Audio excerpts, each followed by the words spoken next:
ఓం శ్రీ సాయిరామ్. సాయి గురుకులం కార్యక్రమానికి స్వాగతం. భక్తుల యొక్క అభిష్టాలు బాబాకు పూర్తిగా తెలుసు. అందుకనే భక్తుల యొక్క అభిష్టాలను వారు గుర్తెరిగి భక్తుణ్ణి సంతోషపరచడంలో, భక్తుడికి శాంతిని, ఆనందాన్ని ఇవ్వడంలో ఈ కలియుగంలో సాయిబాబాకు మించినటువంటి సద్గురువు, దైవం మరెవ్వరూ లేరు. ఒక సత్యం ఏమిటంటే, ఈ దేవీ దేవతలందరూ కూడా తమ యొక్క భక్తులను సత్పురుషుల వశం చేస్తారు, సత్పురుషులకు అప్పగిస్తారు. ఎందుకంటే ఈ కలియుగంలో సత్పురుషులు మాత్రమే తమ భక్తుల జీవితాలను తీర్చిదిద్దుతారనేటువంటి నమ్మకం దేవీ దేవతలకు ఉంది.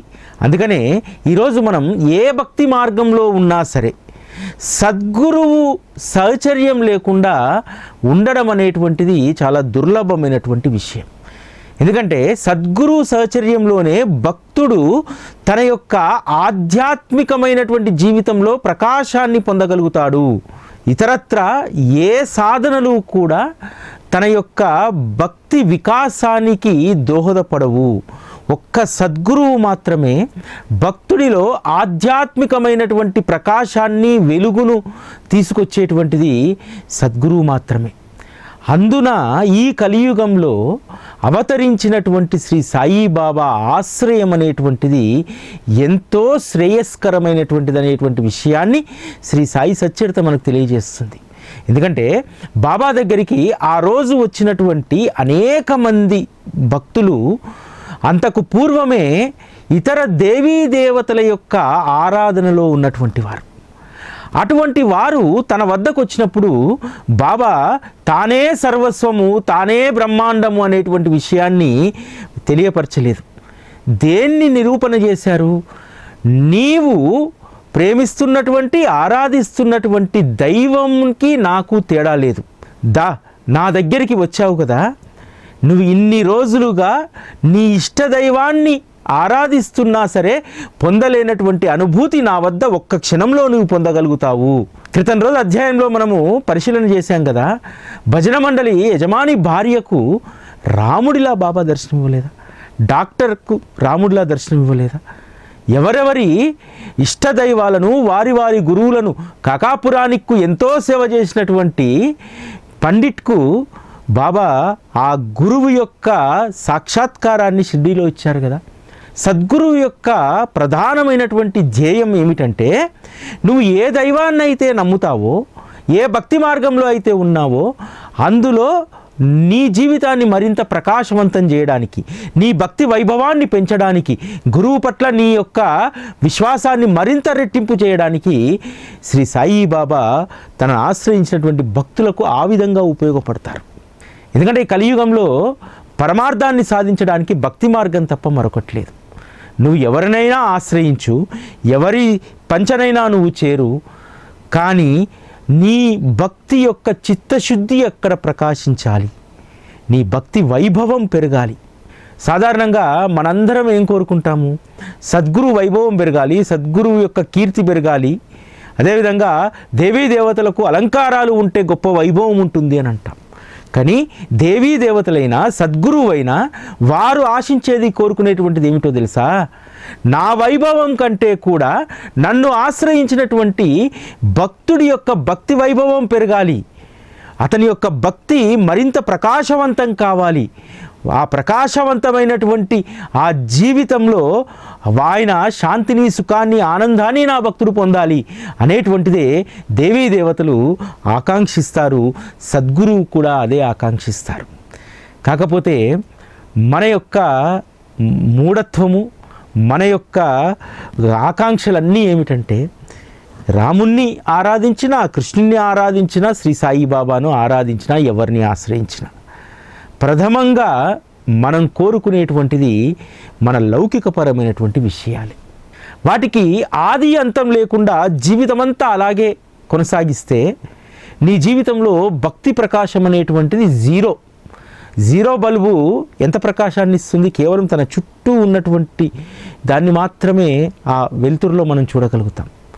కానీ సద్గురువు ఆశ్రయం వల్ల మన యొక్క భక్తి ప్రకాశాన్ని వైభవాన్ని పెంచుకుంటే ఈ లోకంలో ఉన్నటువంటి భగవంతుడి యొక్క సర్వసృష్టిని మనం చూడగలుగుతాం. అంతటా భగవంతుడిని చూసేటువంటి నేచర్ ఒక్క మన భక్తి ప్రకాశం వల్ల మాత్రమే అది లభిస్తుంది. అందుకనే 30వ అధ్యాయంలో అద్భుతమైనటువంటి విషయాన్ని హేమాడ్ పంత్ ప్రస్తావన చేస్తారు. ఎందుకు బాబా వద్దకు దేవీ దేవతలు అనేక మంది భక్తులను బాబా దగ్గరికి పంపించారు, పంపించిన తర్వాత వారి భక్తి వైభవం ఏ విధంగా పెరిగింది?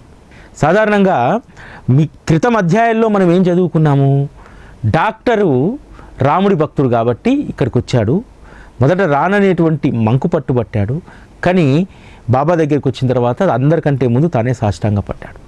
అదేవిధంగా మూలే శాస్త్రి కానీ, డాక్టర్ పండిట్ కానీ, వీళ్ళందరూ కూడా ఇతర గురువులను ఆశ్రయించినటువంటి వారు బాబాను ఆశ్రయిస్తే ఏమైనా గురుద్రోహం చేసిన వాళ్ళమైతామనేటువంటి అభిప్రాయం ఉన్నటువంటి వాళ్లకు కూడా బాబా మీరు విశ్వసించేటువంటి, మీరు ఆశ్రయించినటువంటి గురువు పట్ల మరింత భక్తిని పెంపొందించుకోండి, విశ్వాసాన్ని పెంపొందించుకోండి అని చెప్పారు తప్ప నా వద్దే నిలిచిపోమని చెప్పలేదు. 30వ అధ్యాయం చాలా విభిన్నమైనటువంటిది. ఈ అధ్యాయానికి మొదట ఉపోద్ఘాతం రాస్తారు హేమాడ్ పంత్. శ్రీ సాయి కథలు అపూర్వమైనటువంటివి. అవి నిర్వికల్ప ఫల పుష్పాలను అందిస్తాయి. భాగ్యవంతులైనటువంటి భక్తులు మాత్రమే ఆ ఫలాలను, పుష్పాలను ఆస్వాదించగలుగుతారు అని చెప్పి ఇది సత్యం. బాబా యొక్క అంతరంగాన్ని మనం అన్వేషించకుండా, బాబా యొక్క తత్వాన్ని అర్థం చేసుకోకుండా సద్గురువు మార్గంలో వికసించేటువంటి ఆ నిర్వికల్ప ఫలపుష్పాలను మనం ఆస్వాదించలేము. ఈరోజు సచ్చరిత ద్వారా మనందరము కూడా కొంత సుఖాన్ని, ఆనందాన్ని పొందుతున్నామంటే మనం భాగ్యవంతులైనటువంటి భక్తులము. అందుకనే ఈరోజు సచ్చరిత కథాశ్రవణం ద్వారా మనందరము కూడా శాంతిని, సుఖాన్ని మనము అనుభవించగలుగుతున్నాం. ఈ లోకంలో తుచ్చమైనటువంటి లౌకికపరమైనటువంటి సంపదను, ఐశ్వర్యాన్ని, పేరును, ప్రఖ్యాతలను సంపాదించుకోవడం అది గొప్ప విషయం కాదు. ఎందుకంటే ఆ సంపాదించుకున్నటువంటివన్నీ కూడా ఏదో ఒక రోజు మనం పోగొట్టుకోవాల్సి వస్తుంది, అవి మన నుంచి దూరం అవుతాయి. కానీ ఎవరమైతే సద్గురు శ్రీ సాయిబాబా మార్గంలో సంపాదించుకునేటువంటి శాంతి, ఆనందం, తృప్తి అనేటువంటి దాన్ని మనం ఏ రోజు కూడా పోగొట్టుకోవడానికి అవకాశం లేనటువంటివి.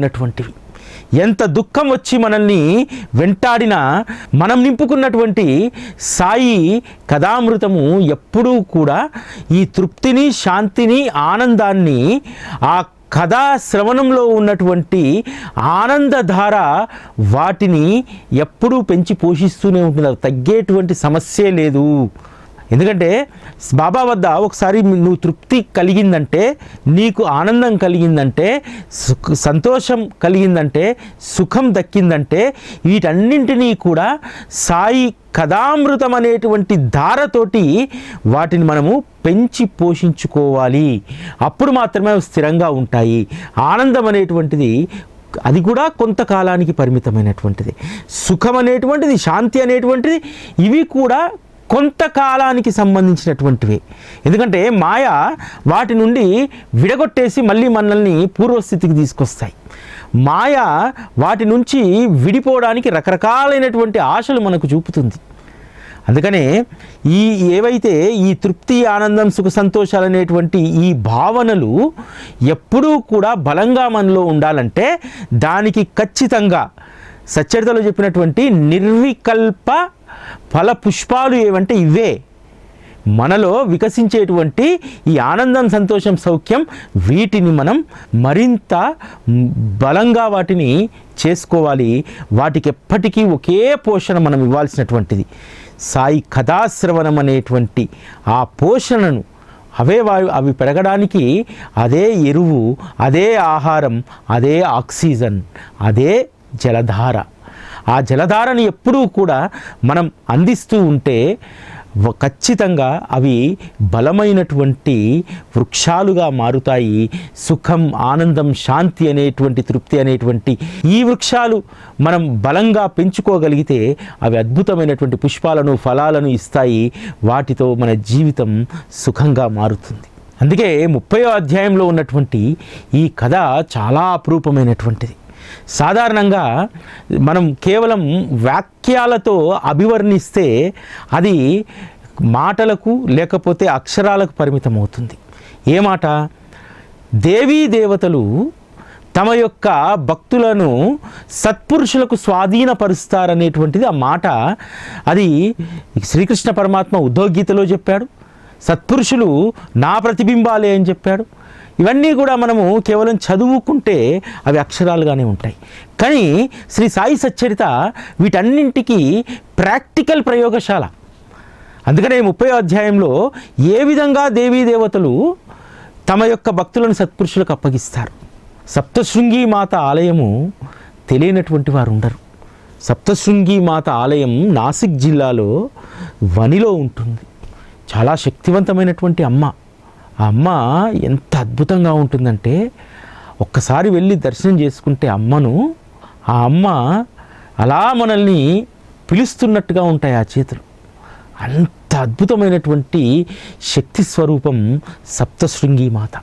ఆ సప్తశృంగి మాత వద్ద కాకాజీ వైద్య అనేటువంటి పూజారి తరతరాలుగా ఆ కుటుంబము అక్కడ అర్చకత్వం చేస్తుంది. కానీ చాలా రోజులుగా కాకాజీ వైద్య మనస్సు అల్లకల్లోలంగా ఉంది.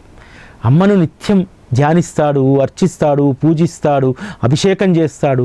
అయినా సరే మనసులో ఏదో రకమైనటువంటి ఆందోళన. అమ్మను అడుగుతూ ఉంటాడు, అమ్మా నేను ఇన్ని చేస్తూ ఉన్నా ఎందుకు నా మనస్సు స్థిరంగా ఉండట్లేదు? ఎందుకు చిత్తం నాకు కలగట్లేదు, ఆనందం కలగట్లేదు, శాంతి కలగట్లేదు?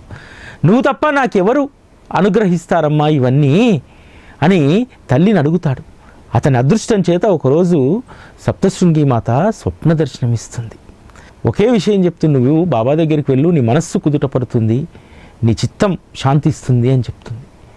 సరే అని చెప్పి తనకున్నటువంటి జ్ఞానంతో అర్థం చేసుకున్నటువంటిది ఏమిటంటే, సప్తశృంగి మాత తల్లి అయినప్పుడు బాబా అంటే తండ్రి కదా, ఖచ్చితంగా బాబా ఇక్కడ దగ్గరలో ఉన్నటువంటి త్రయంబకేశ్వర్లో ఉన్నటువంటి త్రయంబకుడే బాబా అని చెప్పి వెళ్ళిపోతాడు. వెళ్ళిపోయి అక్కడ 12 రోజులు ఉంటాడు. ప్రతిరోజు కూడా ప్రాతకాలంలో అభిషేకం, సంధ్యా సమయంలో అభిషేకాలు చేసుకుంటూ శివుణ్ణి త్రయంబకుణ్ణి వేడుకుంటూ ఉంటాడు. అయ్యా నా మనస్సు అల్లకల్లోలంగా ఉంది, నువ్వు తప్ప ఎవరు నా మనస్సును శాంతింపజేయలేరు అని చెప్పి. 10 రోజులు గడిచినా చిత్తం అలానే ఉంది. ఏమాత్రం తన మనస్సులో మార్పు లేదు. ఇక ఎన్ని రోజులు ఉన్నా అంతే అని చెప్పి మళ్ళీ వనికి వస్తారు. వచ్చి అమ్మని అడుగుతారు, అమ్మా నేను త్రయంబకుడి దగ్గరికి వెళ్ళాను, ప్రతిరోజు కూడా త్రయంబకుడికి అభిషేకాలు చేస్తూ అర్చించాను, ధ్యానం చేశాను, నా చిత్తంలో మార్పు లేదు తల్లి, ఏమిటి నాకు అధోగతి? నువ్వే నా ఈ స్థితి నుంచి బయటపడేయాలి అని చెప్పి అమ్మని అడుగుతారు. అమ్మ దయాస్వరూపిణి కాబట్టి మరొకసారి స్వప్న దర్శనం ఇస్తుంది.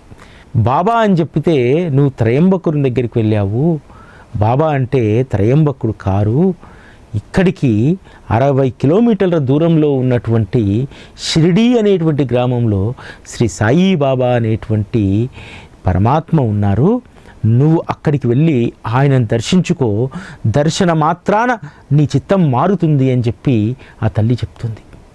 కానీ మనసులో ఆందోళన, ఎక్కడో కుగ్రామం, ఆ రోజు షిరిడి, ఎలా వెళ్ళాలి, ఏం చేయాలి అనేటువంటి ఆలోచనలో ఉన్నప్పుడు షిరిడీలో మరొక సంఘటన జరుగుతుంది. ఇక్కడ 2 పరస్పరమైనటువంటి వైరుధ్యం కలిగినటువంటి సందర్భాలు జరుగుతూ ఉంటాయి. ఇక్కడేమో తల్లి తన భక్తుణ్ణి బాబా వద్దకు పంపాలని, అక్కడేమో తనకెంతో ఇష్టమైనటువంటి మాధవరావు దేశపాండేను వనీకి పంపాలని. వనీకి ఊరికినే కాదు కదా, మాధవరావు కుటుంబము ఆ తల్లికి బాకీ ఉంది. అక్కడ ఉన్నటువంటి పూజారి ఇక్కడ బాబాకు బాకీ ఉన్నాడు. ఈ 2 బాకీలను తీర్చాలి. కాబట్టి అందుకు గొప్ప ప్రణాళికను బాబా వేస్తారు. దాదాపు 30 సంవత్సరాలుగా మాధవరావు దేశపాండే ఇంట్లో ఒక విషయం మర్చిపోతారు. అసలు ఆ విషయం గురించి ఊసే ఉండదు 30 సంవత్సరాలుగా. కానీ సడన్గా ఒక జ్యోతిష్యుడి యొక్క క్యారెక్టర్ని అక్కడ ప్రవేశపెడతారు బాబా. ఆ జ్యోతిష్యుడు శ్యామ తమ్ముడికి చెప్తాడు, అయ్యా మీరు దేవీ దేవతలకు మొక్కులు బాకీ ఉన్నారు, ముఖ్యంగా మీ తల్లి మొక్కులు బాకీ ఉండడం వల్ల అందుకే మీకు మీ కుటుంబంలో ఎదుగు బొదుగు లేకుండా ఉన్నారు, కాబట్టి ఆ తల్లిని శాంతింపజేయండి, ఆ తల్లి యొక్క బాకీలను తీర్చండి అని చెప్తారు. తమ్ముడు వచ్చి శ్యామకు చెప్తారు. శ్యామకు అప్పుడు గుర్తొస్తుంది, తల్లి తన చిన్న వయసులో చెప్తుంది. శ్యామ పుట్టిన కొద్ది రోజులకు ఒక వింత వ్యాధి వస్తుంది. వింత వ్యాధి వస్తే శ్యామ తల్లి వనిలో ఉన్నటువంటి సప్తశృంగి మాతకు మొక్కుకుంటుంది. అమ్మా, ఈ పిల్లవాడు నీ ప్రసాదమే, ఈ పిల్లవాడు బాగైతే, ఈ గండం నుంచి గట్టెక్కితే ఈ పిల్లవాడిని తీసుకొచ్చి నీ ఒడిలో పెడతానమ్మా, నీ పాదాల వద్ద పెడతానమ్మా అని మొక్కుకుంటుంది. అలా మొక్కుకున్న మొక్కు తన జీవితకాలంలో తీర్చలేదు. ఆ తర్వాత శ్యామ తల్లికి స్తనాలపైన తామరలేస్తుంది. అప్పుడు మరొక మొక్కు మొక్కుకుంటుంది, తల్లి ఈ తామరను తగ్గిస్తే నీకు 2 వెండి స్తనాలను చేయిస్తాను అని చెప్పి మొక్కుకుంటుంది. శ్యామకు తన తల్లి చెప్పినటువంటి విషయాలన్నీ గుర్తొస్తాయి. సరే, ఇప్పుడు వని దాకా వెళ్ళడం కష్టం. ఏదైనా సరే, తల్లైనా తండ్రైనా సప్తశృంగి మాత అయినా ఈశ్వరుడైనా నేను రోజు నిత్యం ఆరాధించేటువంటి శ్రీ సాయిబాబాని అని చెప్పి అమ్మవారికి చేయించినటువంటి ఆ మొక్కలను తీసుకెళ్ళి బాబా దగ్గర పెడతాను. పెట్టి, అయ్యా మీరే సకలం, సప్తశృంగి మీరే, త్రయంబకులు మీరే, దత్తులు మీరే, అందరూ మీరే, కాబట్టి ఈ మొక్కలను స్వీకరించి మా యొక్క గండాలను తొలగించు అని అంటారు. బాబా ఒకే విషయం చెప్తారు, శ్యామ మనం ఎక్కడ బాకీ ఉంటే ఆ బాకీని అక్కడే చెల్లించాలి. నీవు వనికి వెళ్ళి అమ్మకు వీటిని అప్పగించి నీ మొక్కును తీర్చుకో. నీ యొక్క కష్టాలు, నీ తమ్ముడు పడేటువంటి బాధలు ఇవన్నీ కూడా తొలగిపోతాయి. వెళ్ళి అమ్మను దర్శించుకొని వీటిని అమ్మకు అప్పగించు అని అంటారు. ఇక్కడి నుంచి వెళ్తాడు. అక్కడ వెళ్ళిన తర్వాత అమ్మకు పూజ అర్చన ఈ మొక్కులు అప్పగించిన తర్వాత అక్కడ ఉన్నటువంటి కాకాజీ వైద్యతోటి మాటల్లో భాగంగా నాకు ఆలస్యం అవుతుందో, నేను షిరిడీ వరకు వెళ్ళాలి అని అంటారు. షిరిడీ అనేటువంటి మాట వినగానే కాకాజీ వైద్య మనస్సు ఉప్పొంగిపోతుంది. అయ్యా మీరు షిరిడీ నుంచి వచ్చారా? అక్కడ శ్రీ సాయిబాబా అనేటువంటి పరమాత్మ ఉంటారట కదా, నాకు మా అమ్మ చెప్పింది సప్తశృంగి, ఆ సత్పురుషుని నేను దర్శించుకోవాలి, మీ వెంట నన్ను తీసుకెళ్ళండి మహాప్రభు అని అంటారు. తప్పకుండా దాందేముందని చెప్పి శ్యామ అతన్ని తీసుకెళ్తారు. షిరిడీకి వెళ్ళిన తర్వాత బాబా యొక్క దర్శనంతో తనలో ఉన్నటువంటి అనేక రకాలైనటువంటి అలజడులు, ఆందోళనలు ఒక్కసారిగా శాంతించిపోతాయి. కాకాజీ ఆ సందర్భంలో యథార్థమైనటువంటి సుఖాన్ని అనుభవిస్తారు. అంతేకాదు, కాకాజీ వైద్య అసలైనటువంటి సుఖ సంపదలను అక్కడ పొందగలుగుతాడు. బాబా దర్శనంతో కాకాజీ యొక్క మనోచాంచల్యం మాయమైపోయింది. దాంతో తానే విస్మయానికి లోనవుతాడు. ఇది ఎటువంటి విలక్షణమైనటువంటి లీల! తనకు తానే ఆశ్చర్యపోతాడు, తనను తానే ప్రశ్నించుకుంటాడు, నిజంగా ఇక్కడికి వచ్చినటువంటిది నేనేనా? వచ్చినటువంటి మరుక్షణమే నా మనోచాంచల్యం అంతా కూడా మాయమైపోవడం అనేటువంటిది ఇది వాస్తవమేనా? అసలు ఎప్పుడూ పొందనటువంటి సుఖ సంపదను నేను పొందాను, అది నేనేనా అనేటువంటి అనేక ప్రశ్నలు వారు వేసుకుంటారు.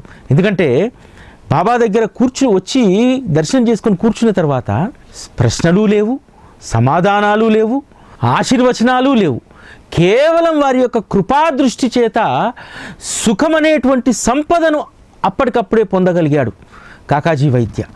అంతేకాదు, కేవలం దర్శనం చేత అతని యొక్క చిత్తవృత్తి శాంతించింది, అలౌకికమైనటువంటి సుఖాన్ని పొందగలిగాడు.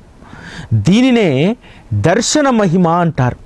ఈరోజు మనందరం కూడా బాబా సహచర్యంలోకి వచ్చి మొదటి దర్శనాన్ని చేసుకున్న సందర్భంలో మనం కూడా దీనినే అనుభవిస్తాం. దర్శన మహిమ ఎంత గొప్పదంటే, బాబాను ప్రత్యక్షంగా దర్శించుకున్నటువంటి వాళ్ళకు మాత్రమే కాదు, ఆ రోజు పరోక్షంగా కేవలం వారి యొక్క రూపాన్ని చూసిన తర్వాత మనస్సు నిర్మలమై, మనస్సు శాంతించి ఎంత గొప్ప అనుభూతిని పొందినటువంటి వాళ్ళు ఆ రోజుల్లోనే వేల మంది భక్తులు ఉన్నారు. రామ్లాల్ అనేటువంటి ఒక భక్తుడు స్వప్నంలో బాబాయ్ రూపురేఖలు ఉన్నటువంటి ఒక సాధువుని చూస్తాడు. ఆ తర్వాత రోజు తను బజార్లో నడుచుకుంటూ వెళ్తున్నప్పుడు ఒక షాప్లో బాబా యొక్క చిత్రపటం చూసి అడుగుతారు, ఆ చిత్రపటంలో ఉన్నటువంటి వ్యక్తి ఎవరు అని చెప్పి. ఎందుకంటే స్వప్నంలో వారు చూసినటువంటి రూపురేఖలు ఉన్నటువంటి వ్యక్తి సాయిబాబా రూపురేఖలకు దగ్గరగా ఉన్నాయి. ఆ షాప్ అతను చెప్తాడు, వారు షిరిడీలో ఉంటారు, గొప్ప మహాత్ములు అని చెప్పి. రామ్లాలు వెంటనే షిరిడీకి వెళ్తారు. బాబాను దర్శించుకున్న తర్వాత ఎంతో శాంతిని పొందగలుగుతాడు రామ్లాల్ మొదటి దర్శనంలో బాబాను దర్శించుకున్న తర్వాత నిశ్చయించుకుంటాడు, ఇక నా గమ్యస్థానం ఇదే, నేను ఉండాల్సినటువంటి స్థానం ఇదే అని చెప్పి బాబా మహాసమాధి వరకు ఒక్కసారి వచ్చినటువంటి రామ్లాల్ బాబా మహాసమాధి వరకు బాబాను విడవకుండా షిరిడీలోనే ఉండిపోయారు. ఈ విధంగా సత్పురుషుల యొక్క సహచర్యము భక్తుడి జీవితంలో భక్తి ప్రకాశాన్ని, భక్తి వైభవాన్ని పెంపొందిస్తుంది. సద్గురువు వద్దకు వచ్చిన తర్వాత ఎందుకు మనము భక్తి అనేటువంటి పారవశ్యంలో మునిగిపోతాం? ఎందుకంటే బాబా మనందరికీ అంతిమంగా ఇవ్వదలుచుకుంది. ఆయన మనకు జీవితాలకు శోభను తేవడానికి మనలో భక్తి విశ్వాసం అనేటువంటి ప్రకాశాన్ని పెంపొందిస్తాడు. ఆ ప్రకాశం మన జీవితాంతం ఉంటుంది. ఆ ప్రకాశంతో మనము శ్రేయస్సుకరమైనటువంటిది ఏంటి, మనకు హానికరమైనటువంటిది ఏమిటి, మనం ఈ జన్మలో మన ప్రయాణం ఎటువైపు సాగాలి అనేటువంటిది ఖచ్చితంగా మనకు మనం తెలుసుకునేటువంటి స్థితి వస్తుంది. ఎందుకంటే మనిషి తనకు తాను సమాధాన పడ్డప్పుడు మాత్రమే తృప్తిగా ఉంటాడు. బాబా మార్గంలోకి వచ్చిన తర్వాత మనకు మనం సమాధానపరుచుకునేటువంటి అద్భుతమైనటువంటి జ్ఞానాన్ని బాబా ఇస్తాడు. లౌకికమైనటువంటి జీవితంలో చాలామంది సద్గురు ఆశ్రయం లేనటువంటి వారు అందనటువంటి దానికోసం పరిగెడుతూ ఉంటారు.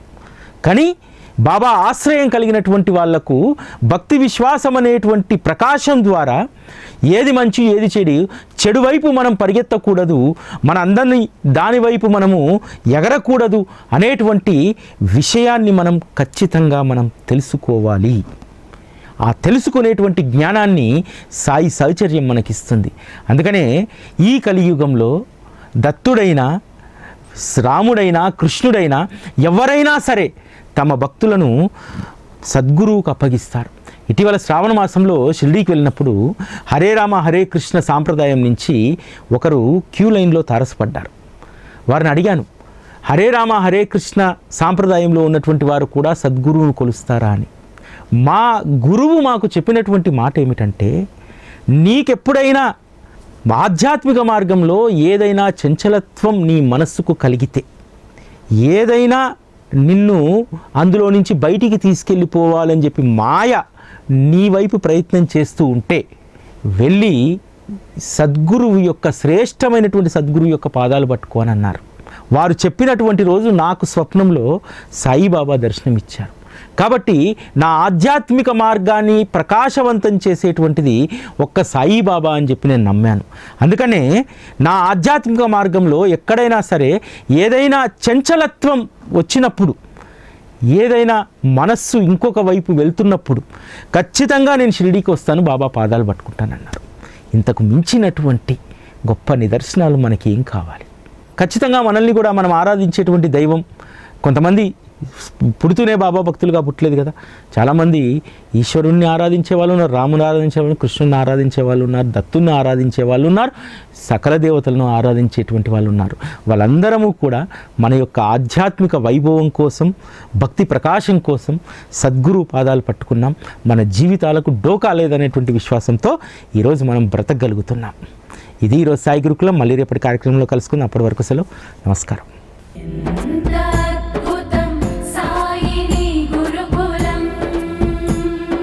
శిక్షణే తప్ప శిక్షలు లేని శరణాగతి సౌదం.